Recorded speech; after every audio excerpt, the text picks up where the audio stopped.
आपके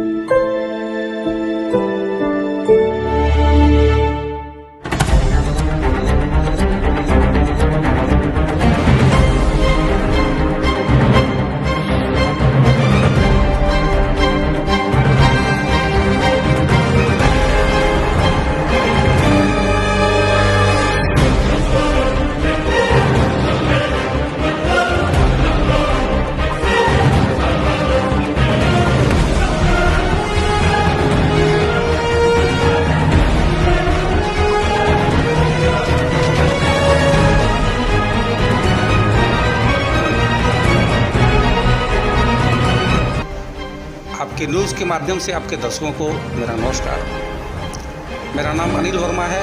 राजनीति में जो गंदगियां हैं, राजनीति में विकास को छोड़ करके लोग जाति पाति मजहब धर्म के हिसाब से जो अपनी कुकुरमुत्ते की तरफ फैक्ट्री खोल कर लोग रखे हुए हैं, क्षेत्र में ये बिगुल बजा चुके हैं कि ये व्यवस्था का परिवर्तन करना है तो करना है, ये गंदगियों को दूर करना है। रूलिंग पार्टियाँ कौन है? जनता दल हैं और बीजेपी है। बीजेपी भी एक क्षेत्र नहीं, एनडीए है जिसमें 2-3 पार्टियां मिलकर के हैं। जनता दल भी 3-4 पार्टियों का महागठबंधन। अगर 20 टुकड़े में बांट दिया तो 11 छोटे टुकड़े का नेता मिल करके गठबंधन की राजनीति करते हैं ये लोग, और खुद लूटते हैं, खुद खाते हैं। जिस जातियों से वोट लेते हैं उस जातियों का काम करते नहीं है। ये जो दुष्प्रचार है, ये जो कुरीति है, इसी व्यवस्था के खिलाफ हम लोगों ने राष्ट्रीय मानव पार्टी बनाया। तो मैं व्यवस्थित करूंगा, हर पंचायत में एक अस्पताल चलते हुए नजर आएगा। हमारे यहाँ कोई उद्योग नहीं है, लेकिन हर घर में पशुधन है। तो सरकारी जो डॉक्टर है महीने में एक दिन सारे गांव में जाके सारे पशुओं को चेक करेगा फ्री। एक बिहारियों को तुच्छ नज़र से देखा जाता है, मतलब ऐसे लगता है कि वो इस देश के नहीं। मैंने ये सब अनुभव किया कि नहीं, बिहारियों के स्वाभिमान के लिए मुझे लड़ना पड़ेगा, जिसके लिए अब नौकरी छोड़कर मुझे पॉलिटिक्स ज्वाइन करना पड़ेगा। इतना सिस्टम था, सब ओपन हो गया कि क्या व्यवस्था है सरकार की। 70 साल में क्या व्यवस्था की है सरकार ने, ये पूरा पब्लिक देख चुका है। राजनीति का मतलब सेवा धर्म होता है और सेवा करना। एक चीज रिक्वेस्ट करके बोलना चाहता हूँ, ईमानदार होइए, ईमानदार नेता मिलेगा। नमस्कार, स्वागत है आपका एफएस न्यूज़ में और मैं हूं फ़हीम खान। मैं अभी मौजूद हूं सिवान सदर विधानसभा संख्या 105 के भावी प्रत्याशी जो कि दावा कर रहे हैं राष्ट्रीय मानव सेवा पार्टी से कि इन्हें टिकट मिलने वाला है, और ये पूरा विश्वास के साथ कह रहे हैं कि इन्हें ही टिकट मिलेगा। अब आगे हम बात करते हैं इनसे कि अगर पार्टी इन्हें टिकट ना दे तो क्या ये निर्दलीय इंडिपेंडेंट चुनाव लड़ेंगे या फिर इस पार्टी के साथ कदम से कदम मिला के खड़ा रहेंगे। अगर मैं बताऊं कि ये एक एजुकेटेड पर्सन है, लेकिन ये भी पॉलिटिक्स में जा रहे हैं। आखिर क्या है रीज़न? क्योंकि हर एक पार्टी अपनी टिकट को बेच रही है, अपनी टिकट को जो भी भ्रष्टाचारी लोग हैं, अपराधी हैं, उन्हें टिकट दे रही है। तो क्या इनकी पार्टी इन्हें टिकट देगी या नहीं देगी, इन्हीं सब चीज़ पे बात होगी। मैं आपका ताल्लुक़ कराने वाला हूं अनिल वर्मा जी से, जो कि सिवान सदर विधानसभा संख्या 105 से दावा कर रहे हैं कि इन्हें ही टिकट मिलने वाला है राष्ट्रीय मानव सेवा पार्टी से। तो आइए, सबसे पहले स्वागत है हमारे एफएस न्यूज़ चैनल में। आपके न्यूज़ के माध्यम से आपके दर्शकों को मेरा नमस्कार। मेरा नाम अनिल वर्मा है। जहाँ तक जनाब पूछ रहे हैं कि पार्टी में टिकट मिलेगा या नहीं मिलेगा, मैं सबसे पहले बता देना चाहता हूँ, हम लोगों ने जितने भी इसके पहले में एमपी का हम लोग जितने भी निर्दलीय टाइप के लोग, इस विचारधारा के लोग थे जो व्यवस्था परिवर्तन में विश्वास करते थे, जो यहाँ की प्राप्त भ्रष्टाचार, राजनीति में जो गंदगियाँ हैं, राजनीति में विकास को छोड़ करके लोग जाति पाति मजहब धर्म के हिसाब से जो अपनी कुकुरमुत्ते की तरफ फैक्ट्री खोल कर लोग रखे हुए हैं। कोई यादव पार्टी है, कोई कुशवाहा पार्टी है, कोई पासवान है, कोई हरिजन पार्टी है, कोई कोरी पार्टी है। मतलब ये जातियों को बांटने के लिए नई नई पार्टियों का नाम लेकर के जो एकदम जाल बिछा कर रखे हैं समाज को तोड़ने के लिए, इस सारी व्यवस्थाओं के खिलाफ हम लोग मिल करके एक राष्ट्रीय मानव पार्टी का नव निर्माण किया है। हम लोग उसके एक अभिन्न अंग हैं। यहाँ टिकट मिलना और नहीं मिलने वाली बात नहीं होती है। इस पार्टी को हम लोग संगठित करके नए नए चुनाव आयोग से हम लोगों का सिलाई मशीन चुनाव चिन्ह मिला हुआ है, और ये ले करके हमारे जितने भी मित्र हैं अपने अपने क्षेत्र में ये बिगुल बजा चुके हैं कि ये व्यवस्था का परिवर्तन करना है तो करना है, ये गंदगियों को दूर करना है। ये जो राजनीति है, विकास तब तक संभव नहीं है जब तक समाज में यूनिटी नहीं हो। देखिए, अगर मैं आपसे जानना चाहूँगा एफएस न्यूज़ के माध्यम से कि सिवान जिले की अगर बात की जाए तो अन्य भी पार्टियां हैं, लेकिन आपने राष्ट्रीय मानव सेवा पार्टी ही क्यों चुना? देखिए, हमारे नज़र में बिहार में यहाँ तक बिहार प्रांत की बात है, हमारे बिहार प्रांत में रूलिंग पार्टियाँ कौन हैं? जनता दल हैं और बीजेपी हैं। बीजेपी भी एक क्षेत्र नहीं, एनडीए है जिसमें 2-3 पार्टियाँ मिलकर के हैं। जनता दल भी 3-4 पार्टियों का महागठबंधन है। करेक्टर देखिए इन पार्टियों का, कोई कुशवाहा पार्टी है तो उनके साथ मिला हुआ है, कोई माझी पार्टी है, कोई पासवान पार्टी है। तो करेक्टर क्या है कि ये लोग छोटे छोटे टुकड़ों में समाज में बांट करके एक छोटा छोटा नेता बन करके अगर 20 टुकड़े में बांट दिया तो 11 छोटे टुकड़े का नेता मिल करके गठबंधन की राजनीति करते हैं ये लोग, और खुद लूटते हैं, खुद खाते हैं। जिस जातियों से वोट लेते हैं उस जातियों का काम करते नहीं है। ये जो दुष्प्रचार है, ये जो कुरीति है, इसी व्यवस्था के खिलाफ हम लोगों ने राष्ट्रीय मानव पार्टी बनाया है, हमारे समाज को विकास करने के लिए। तो आप जनता के बीच जा रहे हैं, जनसंपर्क चालू है अभी? हर गांव घर घर जा कर के मैं लोगों से ये बोलना चाहता हूं कि आप जिस क्षेत्र में रहते हैं, जिस पंचायत में रहते हैं, देखिए सरकारें 70 साल देश आज़ाद हो गया, 70 साल में जो भी व्यवस्थाएं सरकार बनाती है, सेंट्रल हो या स्टेट, व्यवस्थाओं में कोई कमी नहीं है। हर पंचायत में एक अस्पताल है, वो पेपर में है। उस अस्पताल में डॉक्टर हैं, पेपर में हैं, नर्स है, पेपर में है, उसमें दवा भी मिलती है। लेकिन जो प्रैक्टिकल पंचायत का जो अस्पताल है उसमें बकरियां चढ़ती हैं, दीवार किसी में है, किसी में दीवार भी नहीं है। जो इतना बड़ा जो लूट हो रहा है ज़मीनी स्तर पे, ये जनता का पैसा है। जिस जनता के सेवा के लिए सरकारें चीज़ें बनाती हैं, वो अगर धरातल पर रूट पे नहीं पहुँचे, अगर एक साधारण सा एमएलए में मैं खड़ा होकर के अपने विधानसभा में जो भी योजनाएं हैं इसको ईमानदारी से लागू करके एक आखिरी पायदान पे खड़े हुए व्यक्ति के पास ये योजना का लाभ पहुंचा दूं, तो अलग से कुछ भी विकास करने की ज़रूरत नहीं है। तो आप अगर विधानसभा संख्या 105 के विधायक होते हैं, विधायक के सीट पे होंगे, तो क्या इन सब कार्य को आप पूरा करेंगे? इसी विश्वास के साथ मैं गांव में घूम रहा हूं।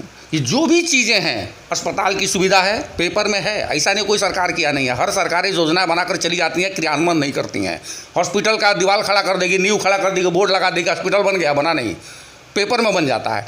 ये सारी चीज़ों को मैं व्यवस्थित करूँगा। हर पंचायत में एक अस्पताल चलते हुए नजर आएगा। हमारे यहाँ कोई उद्योग नहीं है, लेकिन हर घर में पशुधन है।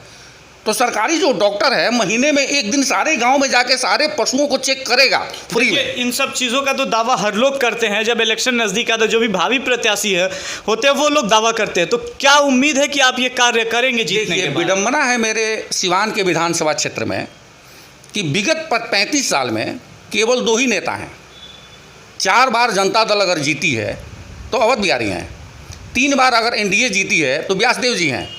जब 35 साल में 2 ही व्यक्ति हैं तो ये कहना गलत होगा कि बहुत नेता आते हैं। बहुत तो ही नहीं है, 2 ही नेता हैं घूम फिर करके, और दोनों कुछ नहीं किए। अब बहुत कहाँ से आते हैं भाई? ये तो एक स्लोगन हो गया किताब में, सारे नेता खराब हैं, आते हैं, बोलते हैं, जाते हैं। ये पट्टी तो राजनीतिक लोग पढ़ा रहे हैं जनता को। हमारी जनता सीधी है, वो समझ नहीं पा रही है। जिसको मैं समझाना चाहता हूँ कि यहाँ कोई बहुत नेता नहीं है, यहाँ घूम फिर के जनता दल और एनडीए है। घूम फिर के ऐसे ही चोर टाइप के व्यक्ति आएंगे जो खुद खाएंगे और आपका हक मार के खा जाएंगे, आपको कुछ नहीं देंगे। नहीं देना है तो आपको जाति पाति, मोदी, धर्म, पाना ढिमाका बतियाते बतियाते आपसे वोट ले लेंगे और इसी तरह आपको ठगेंगे। जागरूकता तो अच्छी है। पहले ज़माने के लोग सतुआ बांध के छपरा जाते थे, लेकिन आज के ज़माने के गरीब व्यक्ति का बच्चा भी गुजरात और कहीं दूसरे स्टेटों में जाके काम करके नौकरी करके परिवार चलाता है। अब हमारे नौजुवक हर जगह देखे हुए हैं, बहुत समझाने की ज़रूरत नहीं है। हमें अपने युवा शक्ति पे विश्वास है, हमारे अपने गांव के नौजवानों पे विश्वास है। इस बार आगाज़ होगा। राष्ट्रीय मानव सेवा पार्टी पूरे बिहार में हम सारे जो रणबांकुरे हैं, इस बार हम आगाज़ किए हैं, अंजाम देखना बाकी है। और ये अंजाम इस सभा के विधानसभा में हम लोग दिखा देंगे और यहाँ की आवाम दिखा देगी। इस विश्वास के साथ हम चुनाव लड़ रहे हैं सिवान में। देखिए, एफएस न्यूज़ के माध्यम से सिवान सदर विधानसभा क्षेत्र के जनता तक आप क्या पहुंचाना चाहेंगे, क्या कहना चाहते हैं? मैं अपने जनता से एक चीज़ रिक्वेस्ट करके बोलना चाहता हूँ, ईमानदार होइए, ईमानदार नेता मिलेगा। सत्य वचन होइएगा, सत्य बोलने वाला नेता मिलेगा। ईश्वर हो, अल्लाह हो, आपको दिमाग दे करके, आँख नाक मुँह दे के पैदा किया है। आप अपने पंचायत के लोग हैं, अपने पंचायत के समस्याओं को देख करके जो भी कैंडिडेट हो, अनिल वर्मा हो चाहे कोई भी हो, एक बेहतरीन कैंडिडेट को वोट दीजिए। दबाव में आकर के, किसी के लालच में आकर के आप अपने बहुमूल्य वोट का दुरुपयोग मत कीजिए, ताकि आपके वोट के साथ किसी भी। बहुत बहुत धन्यवाद आपका। देखिए सर, मैं जहाँ तक जान रहा हूँ कि जो भी पार्टियाँ हैं, ये जो भी लोग हैं, जनता है, वो ये कह रही हैं कि अपराधियों को टिकट दिया जा रहा है। आप एक एजुकेटेड पर्सन हैं, होटल मैनेजमेंट आपने किया और फिर अचानक से राजनीति में, ऐसा क्या है रीज़न? देखिए, एक तो होटल मैनेजमेंट कोर्स करने के लिए मुझे आउट ऑफ स्टेट जाना पड़ा। उसके लिए मैं वहाँ पे गया, बहुत स्ट्रगल किया, संघर्ष किया, दूसरे वातावरण में रहा। अदर स्टेट में एक बिहारियों को तुच्छ नज़र से देखा जाता है। मतलब ऐसे लगता है कि वो इस देश के नहीं हैं, वो किसी और प्रांत से आए हुए हैं। तो मैंने ये सब अनुभव किया कि नहीं, बिहारियों के स्वाभिमान के लिए मुझे लड़ना पड़ेगा, जिसके लिए अब नौकरी छोड़कर मुझे पॉलिटिक्स ज्वाइन करना पड़ेगा, जिसके लिए मैंने नौकरी भी की।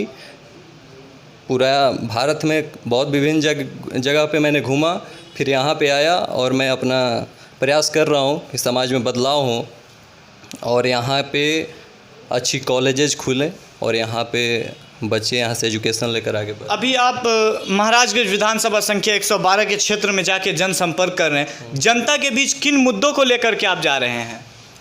देखिए, सबसे पहले तो जो 2020 है, इतना बड़ा महामारी आया यहाँ पे कि जितना सिस्टम था सब ओपन हो गया कि क्या व्यवस्था है सरकार की। 70 साल में क्या व्यवस्था किया है सरकार ने, ये पूरा पब्लिक देख चुका है।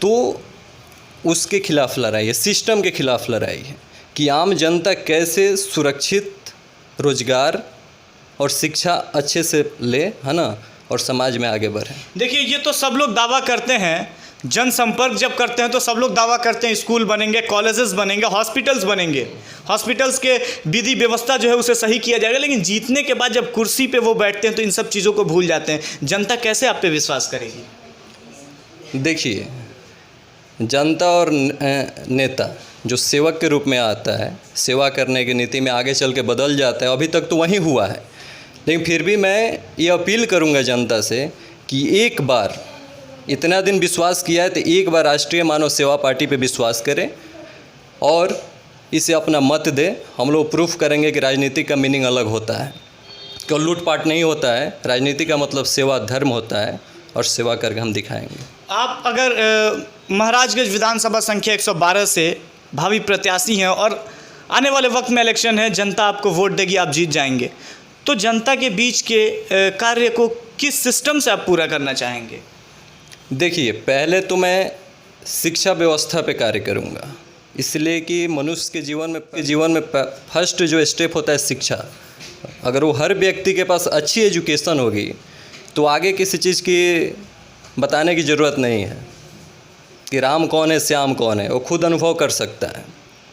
तो पहले हमारी कोशिश होगी कि पहले जितना काम हो के शिक्षा व्यवस्था पे काम हो, जिसके लिए मैंने योजना बनाया है कि हर 10 किलोमीटर के रेंज पे विद्यालय, अच्छी कॉलेजेज होनी चाहिए, जिससे हमारे घर की जो बेटियां हैं, लड़की हैं, लड़के हैं, जाके अच्छी शिक्षा ग्रहण कर सकें। उन्हें ज़्यादा दूर पटना, दिल्ली, बम्बई जाने की ज़रूरत ना पड़े। तो उसके लिए मैंने ये सब योजना बनाया है, जिस पे आगे और बात होगी। हमारे एफएस न्यूज़ के माध्यम से अपने विधानसभा क्षेत्र के जनता तक क्या पहुंचाना चाहेंगे, क्या कहना चाहेंगे आप?